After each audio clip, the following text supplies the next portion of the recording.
Hey everyone, I'm Isaac and welcome to a very late episode of Isaac Reviews 2024. I wanted to do this much earlier, but I wasn't able to because life got in the way, so I guess this could also be considered one of my retrospective videos. Anyways, in the world of modern music, few names have stood out quite like Pharrell Williams. As both a singer and a songwriter, his songs and collaborations with other musicians have been the stuff of legend throughout the 2000s and 2010s, and it looks like he's still going strong today. In these past few years, biopics and documentaries about musicians have been all the rage in Hollywood, even if some are definitely better than others. So when Pharrell decided it was time for him to do a film about his life and career, he decided to do what he does best, doing something completely different from what people might expect. Specifically, he decided to tell his story with Lego animation, and the end result was piece by piece. A little backstory real quick. 5 years ago, Warner Brothers' contract with the Lego Group expired following the box office disappointment of their last two Lego movies, and the rights were instead handed over to Universal. And surprisingly enough, piece by piece would not be coming from either of Universal's animation branches, instead being released by fellow Comcast-owned distributor Focus Features.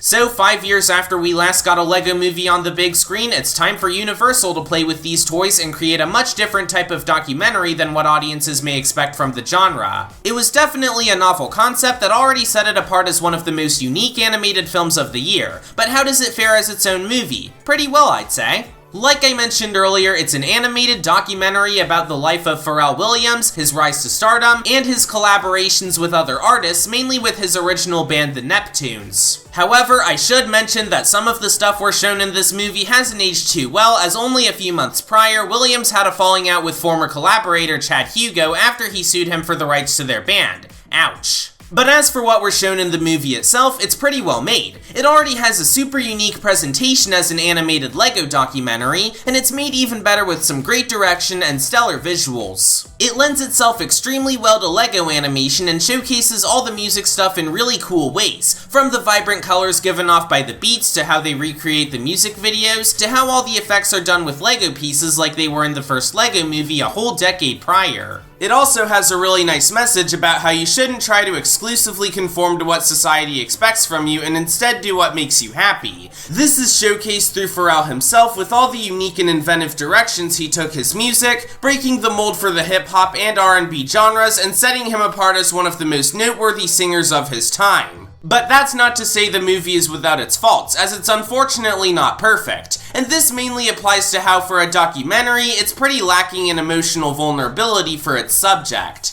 There's a few scenes that delve into this with the loss of his grandmother and some of the regrettable business decisions he made around the same time, but otherwise it doesn't have many scenes dedicated to highlighting some of Pharrell's personal flaws, so I wish it could have had more scenes like that to make the experience feel more relatable. That and the pacing towards the end of the film feels a bit off. It does bring up stuff like the cultural impact of Happy and how We Gon' Be Alright was used as a sort of rallying cry for the 2020 Black Lives Matter protests, but there isn't a lot of time dedicated to these pivotal moments in Pharrell's career, so I do wish that it could have been expanded upon. But overall, Piece by Piece was a fascinating watch that provided some valuable insight on its subject with a unique visual style and some great direction. It's vastly different from the Lego movies we got throughout the 2010s, but it still manages to make itself stand pretty well on its own.